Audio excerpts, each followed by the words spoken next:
Welcome everybody to this presentation sponsored by Goethe University Frankfurt and the Hoover Institution at Stanford. We're very pleased to have Warwick McKibbin speak to us this time about his research on, it's called A Global Macroeconomic Impacts of COVID-19, 7 Scenarios.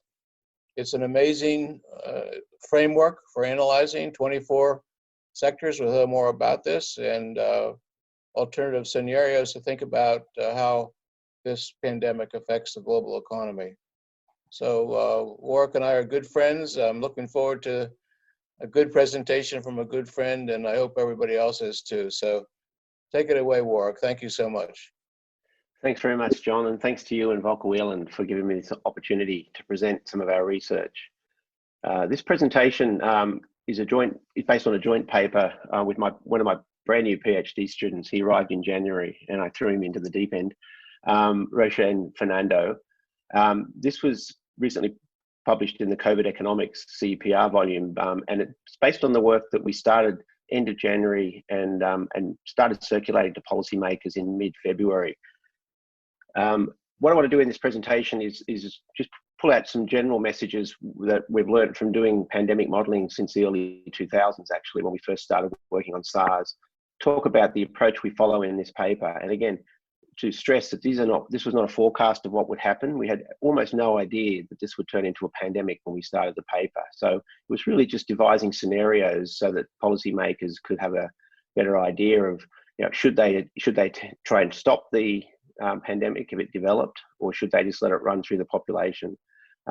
I'll talk a little bit about the model that's used because it's important to understand that there'll be no equations, but the general principles and how the model works I'll lay out. And then I'll talk about the 7 scenarios and what we've learned from them, and draw a few conclusions at the end. So one of the key messages that's come out of this work since the original paper with Zhonghua Li from Korea University back during SARS in 2003. And what we find is that most of the costing of pandemics, or most of the analysis of pandemics in the literature, really just looked at the value of a life and the cost of morbidity, people not working for a short period. Yet when you start modeling the scenario, and when you start actually looking at what happened in SARS and bird flu, and now with COVID-19, really the economic costs are far greater than just the mortality and morbidity numbers. It all comes down to very large changes in behavior and changes in policies by governments. And so, the economy-wide impacts don't really come from the pandemic itself. It comes from the reaction to the pandemic. And once you start doing some of the simulations that are in this paper, and what we're seeing happening in the world economy now that COVID has turned into a pandemic, is that there really is a strong case for substantial investment in prevention and investing response capacity. And the prevention itself is really about looking at public health systems in all countries, not just in the major countries who are hit by the pandemic, and such as the US and Europe and Australia, but actually to try and buffer the public health systems in the poorest of countries in Asia, Africa, and Latin America, because that's where pandemics or disease outbreaks tend to occur.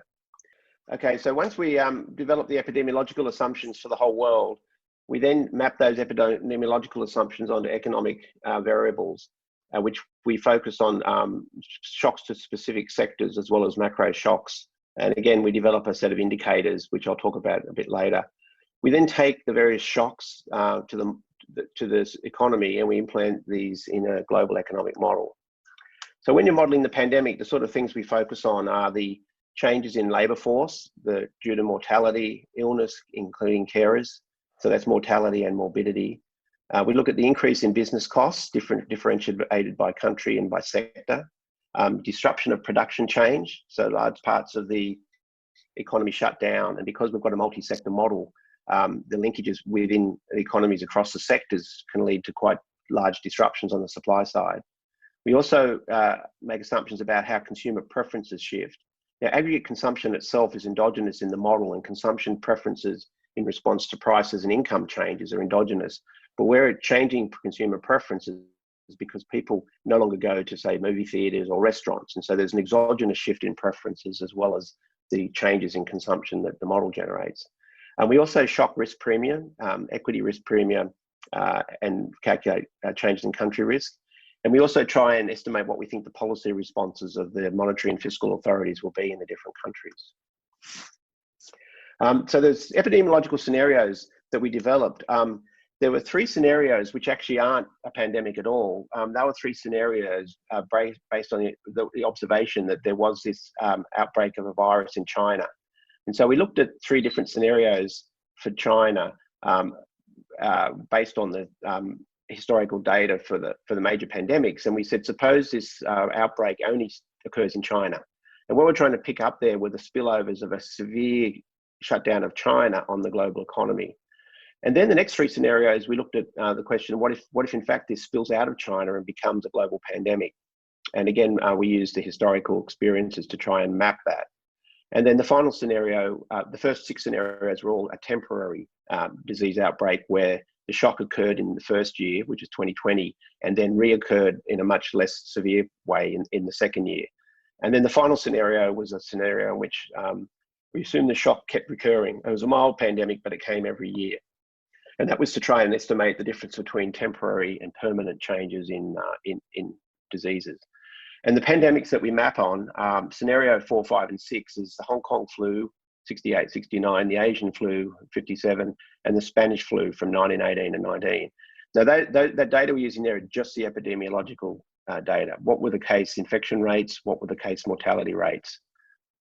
And again, we focused on those rates and then applied them to the Chinese data as we're observing it at the beginning of this year.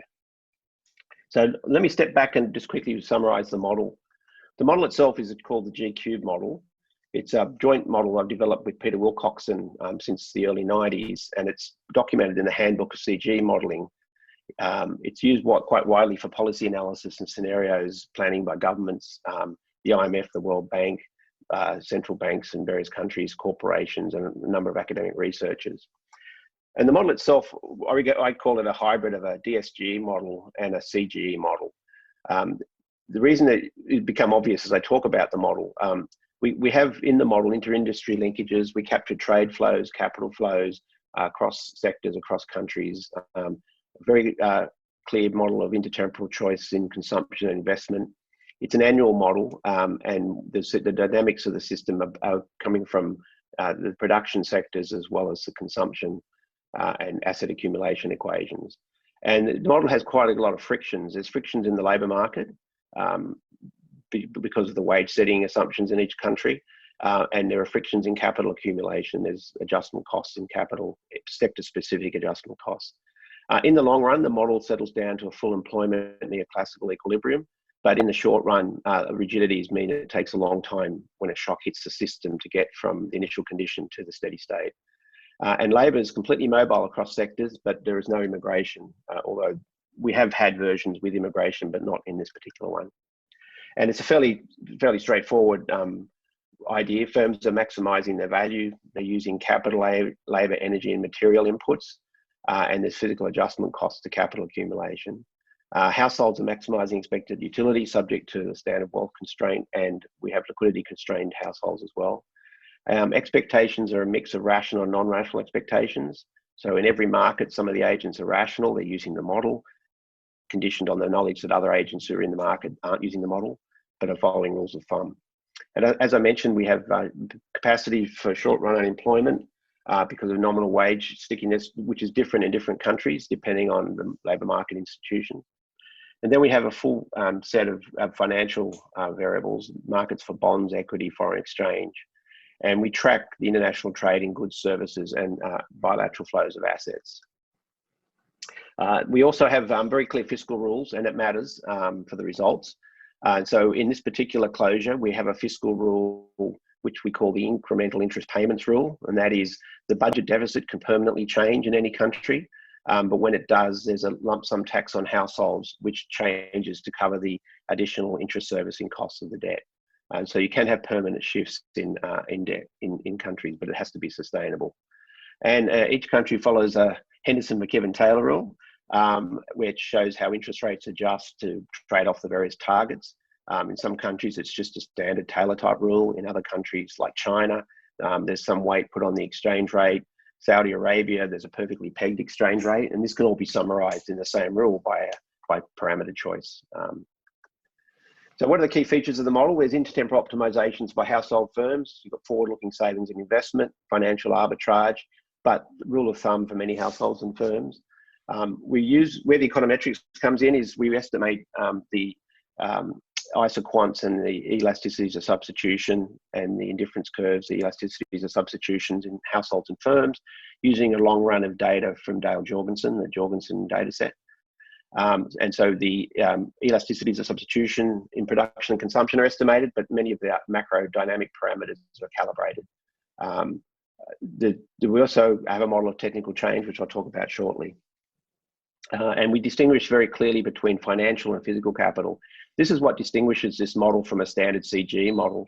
In a standard CGE model, physical and financial capital tend to be interpreted the same way, whereas here, financial capital can move between regions and sectors, whereas physical capital is a putty clay technology. So once physical capital is in place, it takes a long time through depreciation to reallocate it.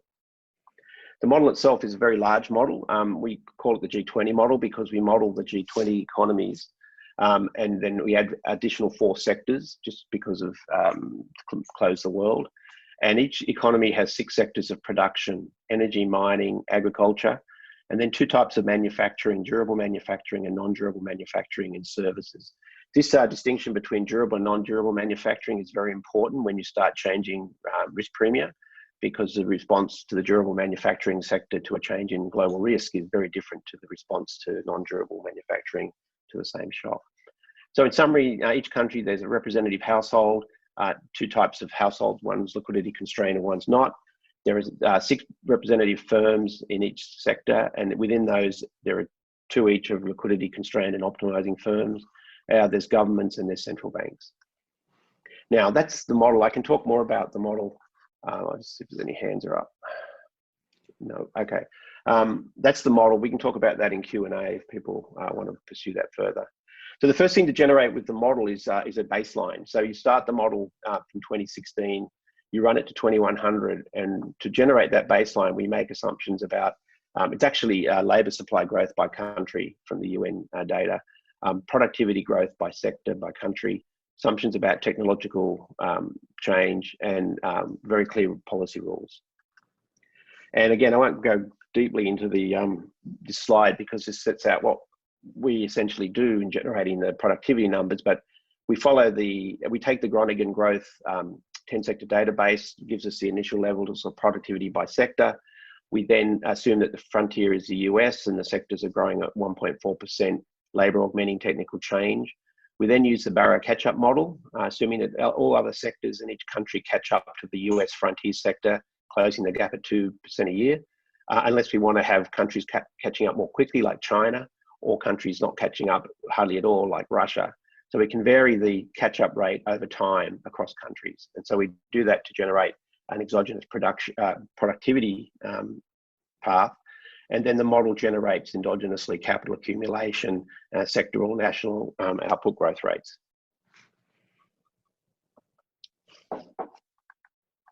Now, how do we implement the pandemic? Just interrupt for a second, just to encourage people. Yes, John?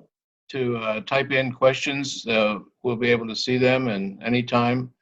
And I just one general question about how you solve this and the number of equations, just the difficulty computationally. Okay, so the way we're not solving around steady state. What we do is we assume that the base year, which is in this version is 2015, we calibrate the model so that we calculate intertemporal, what we call intertemporal constants, which are largely risk premia.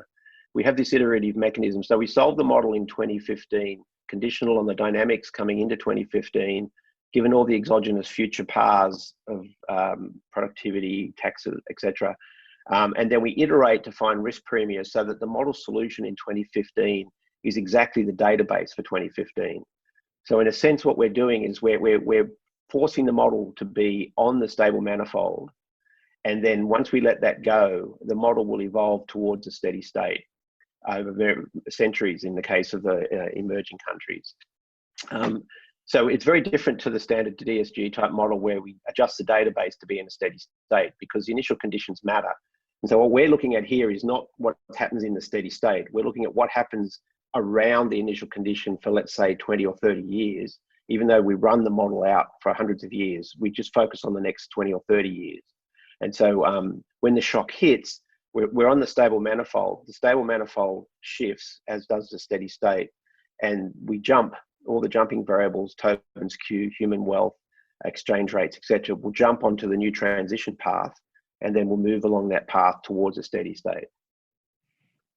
Now, the model itself is about 25,000 equations. And obviously there's a linearization in there, because otherwise we couldn't get a solution, or not a less a unique solution.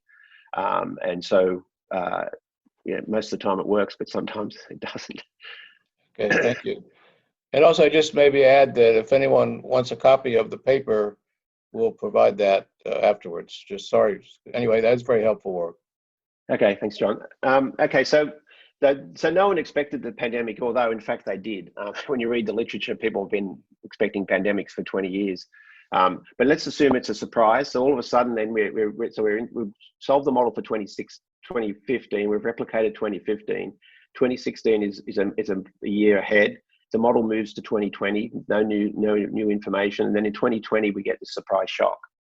Once we get hit in 2020, the agents know the future paths of the shocks under each of the scenarios. And I should mention again that the expectations do matter. And particularly if you think the pandemic is going to be permanent, you're going to get a very different investment consumption response than you think it's temporary. And so it's very important to stress that 30% of the firms and households in the model are using the model with rational expectations, and 70% following a rule of thumb. So how do we create the epidemic shock? And now all we have at the beginning in January is we know there's something happening in China, and we start getting measurements of case mortality rates and case infection rates in China. But we are going to try and map those into what we observed in those 3 previous pandemics.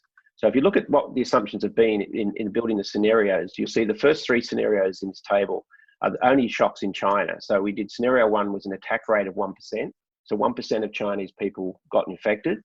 The fatality rate is 2%. That's roughly what we saw in China early on, which means the mortality rate for the entire population is 0.02%. So the mortality rate, instead of using mortality rate for cases, I'm using case fatality rate. When I talk about fatality rates, it's of the infected people. When I talk about mortality, it's of the entire population. So we've got these different ranges. So these first 3 in China is a 1% attack rate, 10% attack rate, 30% attack rate. In many of the great pandemics, we had up to 60 or higher % attack rates. So we're not being very pessimistic here in the sense of the ranges. And the case fatality rates, this is well below SARS. SARS was about 14%, I think it was, case fatality rate. So we've got gradually rising case fatality rates, and the mortality rate obviously rises with those attack rates and fatality rates. Then in the pandemic case, this is when we assume that it spills across. We've got a 10% attack rate, 20%, 30%, with different case fatality rates and different mortality rates in China. Now those 7 scenarios for China are then mapped onto assumptions about epidemiological outcomes in other countries. So first set of shocks we have to come up with and to get the modeling of the pandemic itself. We assume mortality is permanent, which I think is a reasonable assumption. We assume the morbidity is incubation period for 14 days. Now, the reason we have to be careful here is because we're running an annual model, yet a lot of the data we're talking about are measured in weeks or months or quarters. So we have to convert the short-term data into data that can be fed into an annual model. So we have to scale things by the number of days in a year. And we also deal with trying to model the behavior of people who have to take time off work to look after. So that gives us a set of epidemiological numbers for China. So we get a morbidity rate, we get a mortality rate. Now the question is, how does this move across countries? Now in this case, China's the epicenter. And so what we're trying to work out is how will this move from China into the rest of the world? So in the 7 scenarios, this table just shows you, for the China shock, we only shock Chinese variables, except we do shock risk premia in the global economy for the non-Chinese economies, even when the pandemic doesn't cross borders. because we saw straight away, as soon as people realized that China had this disease outbreak, financial markets started to change. And so we do add these extra risk premium, but the final four scenarios have all the shocks in all the countries. So what are the indexes? I'm going to have to move a little more quickly here. So each of the indices are actually quite complicated in the way they're constructed, and to some degree, there's a fair bit of arbitrary assumptions built in here. But this shows you how we construct the labour supply shock. So we've got this index of geography, an index of health policy, and an index that shows how many women in the labour force are likely to stay to look after children. We've moved from the labour force, and men as well, but we have a different proportion between men and women. The geography index is using population densities. It turns out population densities is really important. And so we look at the population densities in the cities as a share of the total population in each country. We look at how many tourists are coming and going in different countries as a share of GDP. We look at various measures of health security, health expenditures. It turns out health expenditure per capita is a really bad indicator of the quality of the healthcare system, because as you'll see, the US looks really good when it comes to health because they spend a lot of money on health, whereas we've seen the performance of the US healthcare system, and that we really underestimated what would happen for the US based on this data. And then we look at a whole range of other issues. So we create this index of vulnerability. So how vulnerable is the country relative to China? So if you're sitting next to China, you have a lot of foreign tourists, you have a very dense population, you're going to have a high index of vulnerability. So that relative to China, the mortality and morbidity rates will be larger. If you've got a very good public health system, then those numbers will be pushed down. And so we use the Chinese attack rate, we use the incubation period, we use the data from SARS in China, and then we create mortality, morbidity, and people staying away from work, and we getting a shock to labour supply in each country. And I'll very quickly show you these indexes because I would rather talk about the results, but this gives you an idea of the index of geography relative to China. So India here has a very high number. This is bad. The higher the number, the more you're magnifying the shocks. This is largely because you've got a densely populated economy with a very poor public health system. So the China shock gets magnified for India, but for the US, it gets actually compressed. And this is largely in the data, the quality of the US public health system is high, whereas in reality, we've seen a few problems. This is what health policy looks like relative to China. And so those two shocks those indexes are used to scale the epidemiological shocks. So now we've got a set of epidemiological shocks, mortality, morbidity across different countries. And now we're going to map them onto each of the economies. So what are we going to do? Well, we've already talked about the change in the labour supply. We're now going to look at how much we change the cost of doing business. The way to interpret this is a negative TFP shock. What happens to equity risk premium in different countries, and how we're going to shift consumer preferences in different countries. So here's an example of how we construct the sectoral shocks to productivity, or how much the costs change in different sectors. And so we look at what happened during SARS in China, which sectors had the biggest cost changes. We look at how sectors are linked, so the level of inputs from affected subsectors across the economy, so in other words, the production chains. And that gives you a baseline shock for each sector. And then we scale those shocks based on the severity of the scenarios. So we're getting a mapping of the epidemiological outcomes onto the productivity shocks, and then we either scale them up or scale them down depending on which scenario we're looking at. So that gives us sectoral productivity. What happens to the consumer preferences is we know what happened during SARS, not just in China, but also in Hong Kong, how people switched their spending away from industries which were exposed. So people stopped going to movie theaters, they stopped going to restaurants. And we know the composition from the data, how these sectors in each economy, what amount of the sectors are highly exposed. So we can create, we assume that the shock to consumer preferences look like the changes in the cost of production in each sector, because we see, large chunks of the service industry disappear for a period. And then we scale them by the scenarios to get the shifts in consumer preferences. And the government spending, this is obviously very arbitrary. We just looked at how much government spending changed during SARS in China and assumed all these other indexes adjusted that would lead to a similar change in government spending in all the countries. In the new study, which is coming out later in the week, we actually know what governments did, and with the current pandemic. So these numbers are purely arbitrary. And finally, we calculate risk premia. So we have the index of geography, we have the index of health risk. We then look at how well governed countries are. There's these various indices of quality of governance. And so how well will countries respond? And if we have a really, really low governance indicator, then there's going to be a very poor response, which means that these shocks are not going to be dealt with very well, which means people will pull their money out of equity markets in those economies, which we know we're not handled this very well. And then we also have an index of financial risk, which is how large the current account deficit is in the various economies, which would cause capital flight if there was a crisis. So we take the index of country risk, and then again, we scale that by the different scenarios. Just see if any questions. No. Okay. So just again, this gives you an idea of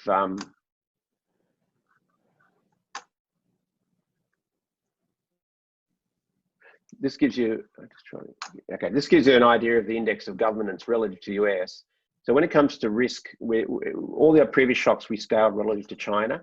Now, because the US is the center of the financial system of the globe, we have the US as 100, and then the governments. A high number in governments is bad. So for example, Turkey, for example, has a pretty bad score on governance relative to the US. Canada, interestingly, has a slightly better score than the US, and Australia has the same score as the US. So that's the governance indicator. This is what the financial risk indicator looks like relative to the US. And so again, the US is 100. It turns out that Argentina has a really bad financial risk score. Germany has a much better score than the US. And again, this is what the health policy index now relative to the US. And so the US is 100. So the US has the best health system in the world according to the data. I think we might want to revisit that. We have revisited that in the new simulations. But you can see the rest of the world, the index is very much larger, which means a very poor health capacity in those economies. And finally, the sectoral exposure of different activities. So the sectoral exposure, the US has a lot of service sectors, a lot of GDP coming from services, so they're quite exposed in terms of the composition of those service sectors. So what do the shocks look like? Well, these are the shocks to labour supply. And again, you've got the 7 scenarios across the top. And then, for example, take China. So there are no shocks to labour supply in the first 3 scenarios because this is a pandemic that just occurs in China.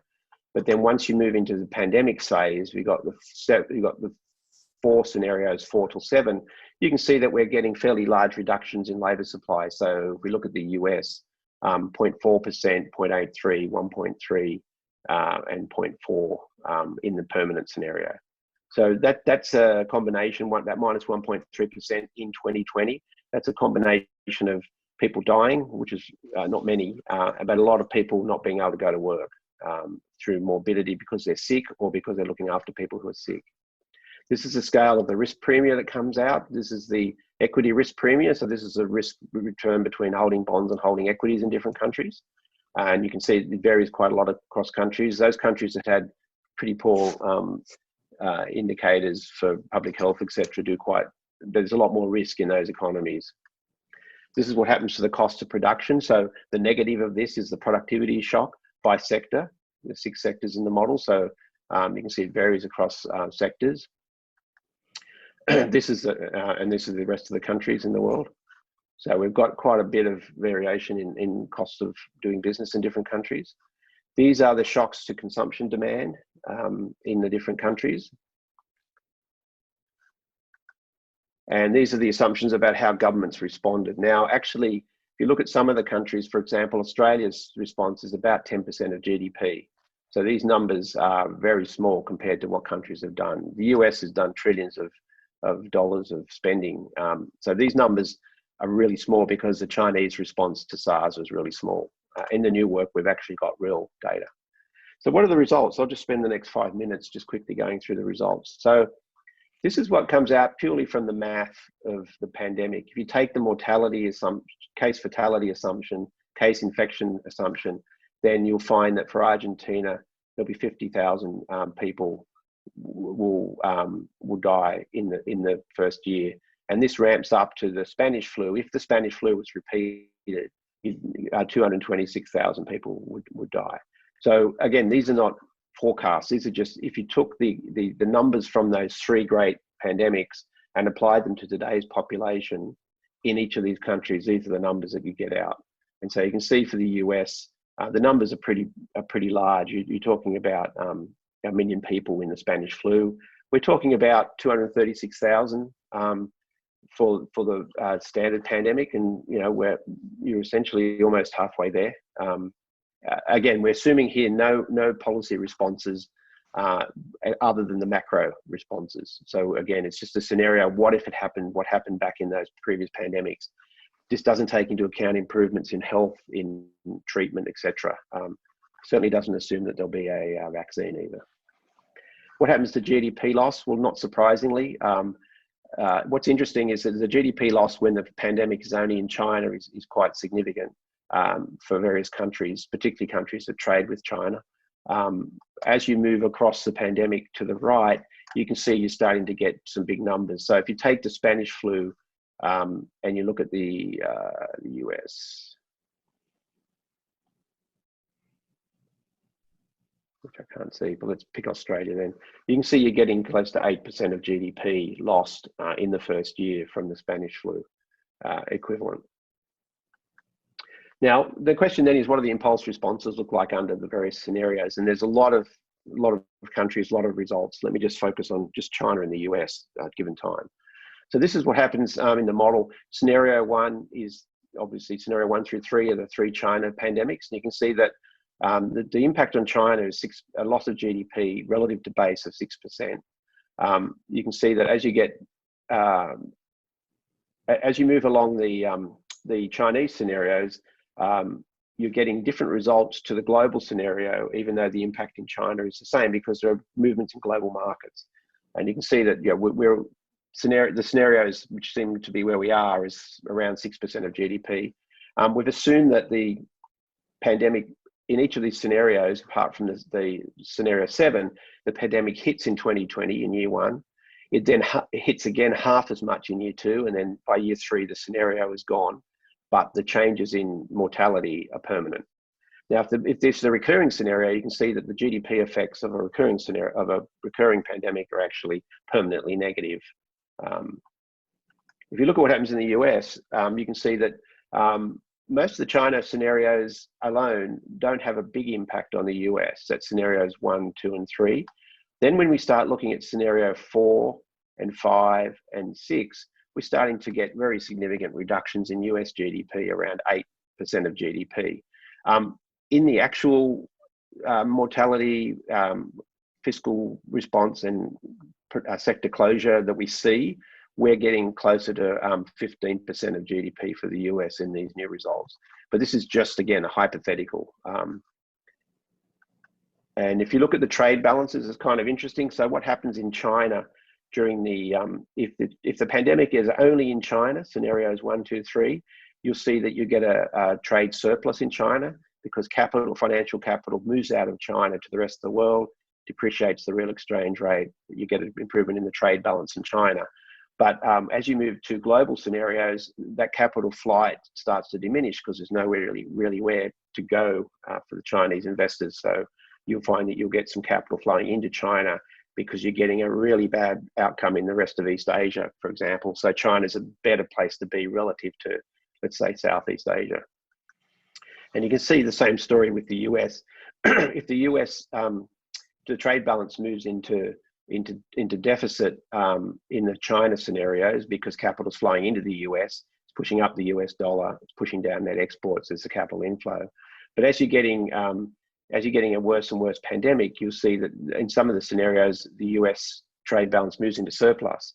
And that's because capital's flowing out of the US, largely into Germany and Australia and other places.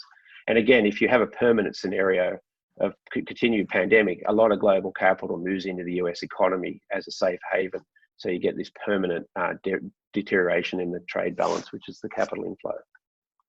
What happens to real interest rates? Well, and again, someone's likely to ask about the monetary rule here. We allow nominal interest rates to go negative. There's no zero lower bound in these simulations. And so the short-term real interest rate, it falls for any of the scenarios. A pandemic reduces the real interest rate, but for the Spanish flu scenario, real interest rates in the US drop about 300 basis points. So the bigger the negative pandemic shock, the lower real interest rates. Notice that if it's a permanent pandemic shock, you're taking about 100 basis points off the US real interest rate. So let me just finish off here and take some questions. So it turns out that when you look at these numbers, the failure to act, even in the case of a relative mild pandemic, can lead to very large economic costs. And so if countries were going to respond to a pandemic, they really want to do it quickly. Once you miss the opportunity and you can't implement the various mechanisms I'll talk about in a second, you really don't have a choice. This is going to be a very large negative economic event. One of the key insights of this is that if we took out all of the behaviour responses and just looked at the changes in mortality and morbidity, you'd hardly see it in the data. And so it's really the behavioural changes that matter, not the actual pandemic itself. And I should stress we haven't modelled shutdowns because there weren't any in any of the pandemic experience, or in the SARS at least.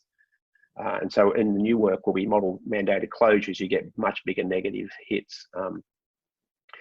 So what do we conclude? It's really hard to predict anything about a pandemic. All we were trying to do in this paper was to say, look, if something that's happened before happens again, what's it going to look like? And it turns out it's going to look pretty ugly. And that suggests that to avoid this, preemption is a pretty good investment. And so we advocated in the previous work as well that, investing in public health systems, changing the way people deal with animals in poor countries, just better awareness, better sanitary conditions, etc. Reducing poverty is a pretty good investment for impacting on future pandemics.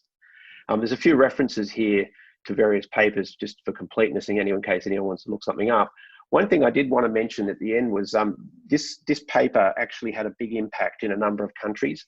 We sent off the draft in mid-February to major central banks and policymakers around the world, and before we published it, because it was a fairly dramatic set of results. And we then, it turns out the Australian government took this very seriously. The Prime Minister's Chief of Staff was a former student of mine. The Treasurer's Chief Economic Advisor was a former Ph.D. student of mine.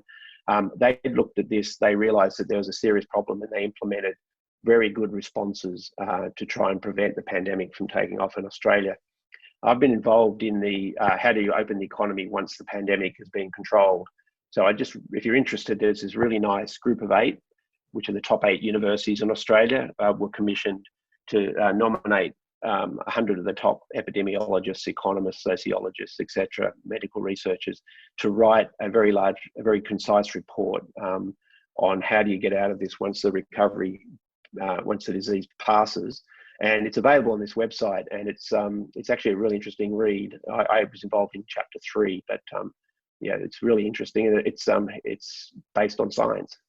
So that's what the government is following at the moment, if you are interested.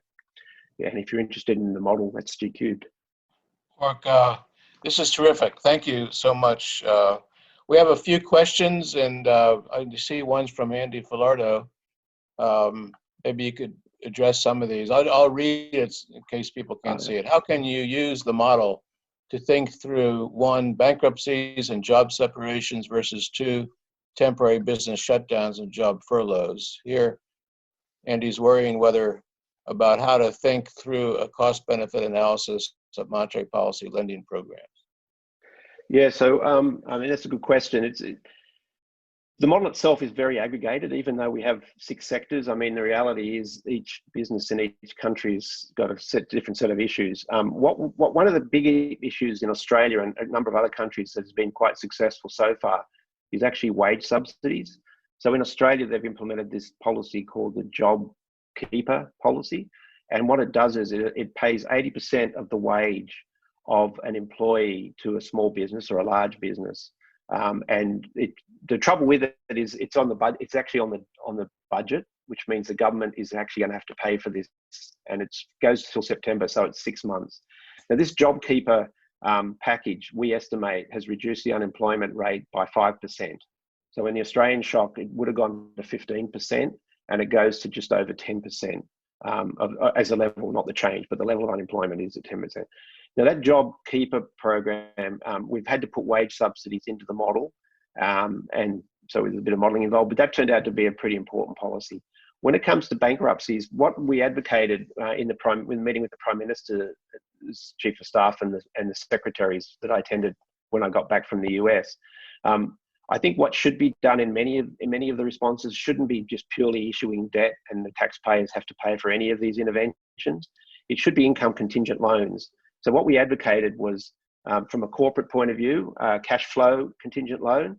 So you offer small businesses the option to, and through banks, the option to take out a loan which is only repaid when the cash flow reaches a level of some historical basis, and that repayment is done as out of your taxes, a proportion of your taxes over time. So, for example, the higher education contribution scheme, where we fund fund university study in Australia, every Australian who qualifies can get an income contingent loan from the government. They only pay it back through their tax system of 1% a year once their income rises above $45,000 a year. So that way the individual is getting a benefit, society gets a benefit, and the sharing of the cost is between the individual and society. So that idea we applied to bankruptcies. So companies, instead of going out of business, can get an income contingent loan from the government, or a cash flow contingent loan. So when their cash flow returns, they actually start paying back. If they don't survive, the government wears the cost of that loan.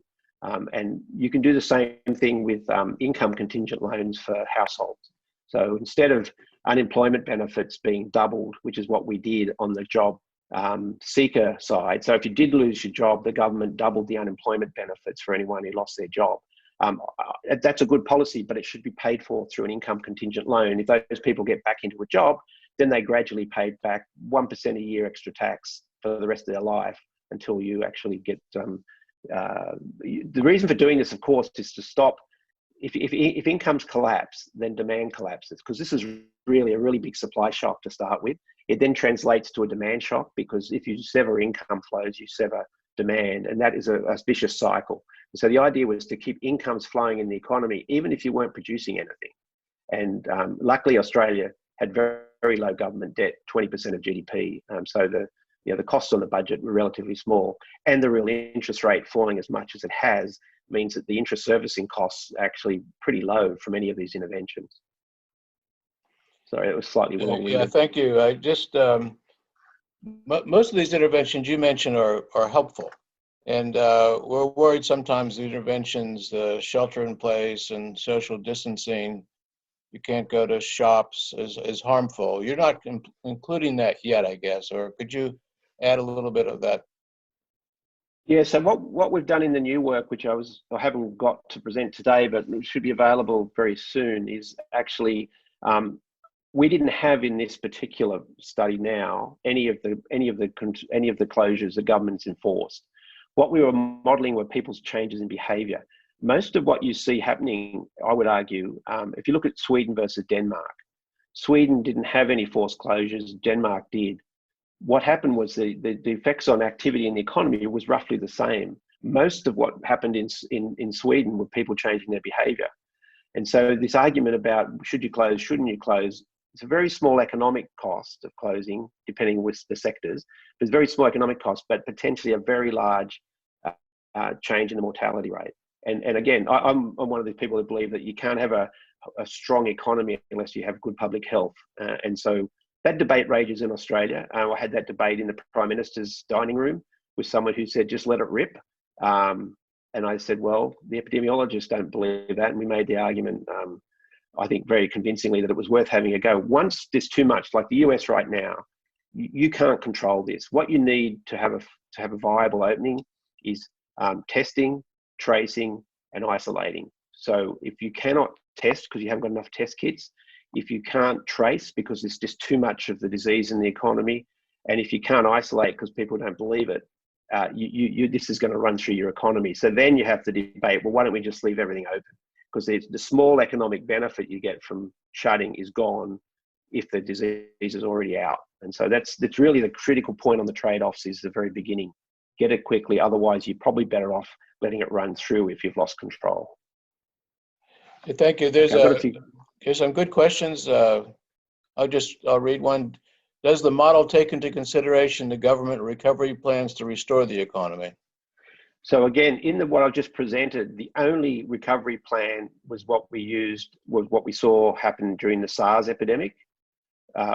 pandemic. And so in the new work, which will follow this paper, we're actually looking at each of the spending plans by the government, distinguishing between government spending, tax changes, and wage subsidies. And we have that data now, so we can actually put that in. We know how central banks have responded, although it's a bit tough. The quantitative easing sort of responses are a bit hard to model. What we're doing is allowing nominal interest rates to go sufficiently negative as sort of a shadow value of the QE intervention. That's controversial, but that's the best we can do at the moment. But yeah, these recovery plans are pretty important. They're important in terms of detail, and they're important in terms of magnitude. So it's not just how much you spend, it's how you spend it that matters. There's a question from Ken Judd. How is real estate handled in your model? For example, if restaurants are allowed to open up but use only half of capacity and their landlords do not reduce rent, then those restaurants cannot survive. How are rents handled in your model? Okay, so the household itself owns, so the household gets utility from supplying labor, but they also invest in durable goods, which is largely housing. So the decision on households real estate is pretty much an intertemporal decision on how much do I invest in housing or durable goods to get an income flow over time. And so that's how housing works. In terms of real estate, so any sector is using a clem production, capital, labor, energy, materials. What we're doing is we're trying to capture the closure by putting in a very large negative productivity shock, so that we're taking out, no matter how many inputs you put in, you're not getting much output. And we're looking at below the sectoral disaggregation of the model, we go down into the GTAB database to look at what's in each sector and how likely, which sectors were actually closed, which sectors, if they were closed, we then add that back up to get the aggregate sectoral shock. So we try and capture this input being adjusted. Rent would come in through the capital input, I'm assuming, and then model it that way. There's a question about estimation calibration. I think it's important. In the calibration of the model, how do you take into consideration the fact that your model is a hybrid of a CGE and a DSGE model? Okay, yeah, they're all good questions. So early on when we started to do the sectoral disaggregation, we discovered that a lot of the important properties at the sectoral level came from the elasticities of substitution. And a lot of and that actually led to macro outcomes. So we decided early on, back in the early 90s, that it was important to estimate the elasticities of substitution in production and consumption. So the way we do that is we take the US Jorgensen data set, which is a time series of costs, prices, and input-output data from, I think, from 52 through to the early 90s. And we estimate for the US the elasticities of substitution in the production and consumption. We then say, okay, we do get estimates of the factor shares, because we're assuming CES, sorry, it's a CES production function, so we've got and consumption equation. So rather than using the estimated shares, we take the latest input-output data for the US and we pick the shares out of that. So we're getting the shape of the isoquants and the shapes of the indifference curves for the US, and we're assuming that the latest observation is where you are on the isoquant. Okay. Now, what we do for other countries is we assume that the elasticities of substitution of the equivalent sector is the same. So the shape of the isoquants and the shapes of the indifference curves are the same, but we have input-output tables for every country. So we know where you are on the isoquant, where you are on the indifference curve across countries. And we know where you are from the origin in the production side from the Groningen database. So we know the distance from the origin, the shape of the isoquant, and where you are on the isoquant. by mixing the econometrics on the elasticities with the latest observation on the input-output table.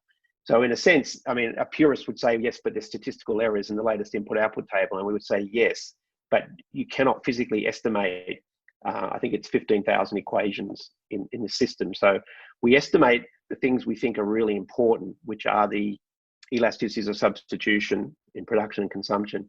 Then in terms of the dynamics, we use what someone once described it as extraordinary least squares. Think of it as Bayesian estimation with incredibly tight priors. So we basically simulate episodes in history. We pick parameters for the dynamics of the system that can replicate those historical experiences. One of the key parameters in the entire system is how many agents are forward-looking versus backward-looking. And it turns out, if you try and replicate real interest rate movements in the 1980s, which is what I did with Sachs in my thesis, you need to have a fair bit of backward-looking consumers to get the real interest rate to move around as much as it does in the data.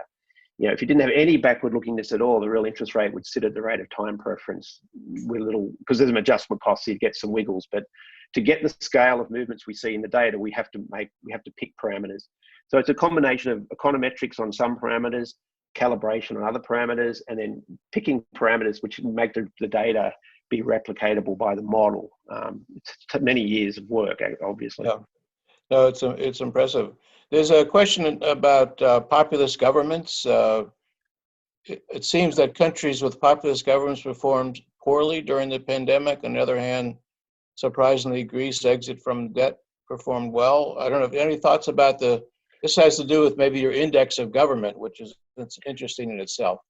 Yeah, I mean, in any of these cases, and including Australia, there's a degree of good planning and a degree of good luck, and so you know there is a fairly large stochastic outcome. I mean, you really, it's hard to predict just by looking at this government has a populist leader, they'll do badly. They may do badly based on that, but they also might get a lucky draw. I mean, all the cases that came to Australia tended to be from tourists, tended to be from cruise ships. So the trend, and we were an island. So we had an advantage over many other countries because we could stop. We stopped very early Chinese tourists. We should have stopped American tourists actually, because we got more cases from America because no one knew the disease was in America, and then we got from the Chinese, which was kind of interesting. And the US got more cases from Europe than they got from China because they didn't know the disease was in Italy. So yeah, there's a degree of enormous uncertainty in this, but I think what we're trying to do in this exercise is not be very predictive at all. It's just to say, look, if this thing gets out of control, it's going to be very expensive. So you want to deal with it immediately. If you fail immediately, you take a very different policy strategy than if you succeed, which is where New Zealand is and where Australia is. Our problems are totally different to your problems in the US and in Europe at the moment. Germany is doing a good job as well, but other parts of Europe, there's interesting exercises. Sweden's a very different case to the rest of Europe. Yeah, I think it'd be very useful to add some specifics. You just mentioned U.S. versus Australia or something to get a handle based on your model. I think would be very interesting. But just one other question: what's your overall assessment of using a large? This is a large model. How many equations did you say? Around 25,000. Okay, there's a lot of equations. And give any sense to us, when all of us are not used to such large models, about the value, about what your recommendation is, anything that you could leave us with? Well, I guess the bigger issue here is we're not trying to do any sort of forecasting or anything. What we're trying to do is do scenario planning. So a lot of people who use our models, the climate change work we do is heavily used by governments to do long-term projections and then look at different policy interventions and different assumptions. But the shorter term stuff is really scenario planning. What if this happens? What if something happens in Japan? What if something happens in this other country? So it's really, the beauty of the model is it's very large, but it's very tightly based on theory and empirical relationships. So it gets you to think about half of the gain of scenario planning with this model come from thinking about how do you design the shocks that go into the model. And then the model gives you probably a 20% value added. And then the final 30% is thinking through the economics of what's come out of the model, given what you fed in, and to do the sensitivity analysis on various assumptions and parameters as well. And Ken Judd made an observation privately to me about the statistical confidence intervals, and he's completely right. We don't have confidence intervals in what we present. They're sort of deterministic point estimates. You can do that with this model. Peter Wilcoxon's done some work on the Jorgensen model, doing confidence intervals around that. We're thinking about how to do it, but Gcube is so big. Although it doesn't mean that the confidences will blow out because the model's big and complex. They actually can converge depending on the covariances in the system. But it's really just to get people to think in general equilibrium about important issues. And if you see something, is it a feature or a bug? And most of the time it's a feature. And then you can actually say, well, that's really interesting. I didn't think of that before. And then you can send off a PhD student to do some research on that issue. Well, thank you so much. We're out of time officially, but this is enormously beneficial. It shows you how much you can learn from modeling and systematic analysis. So I wish you luck on the next step, which sounds like we should have another show before too long.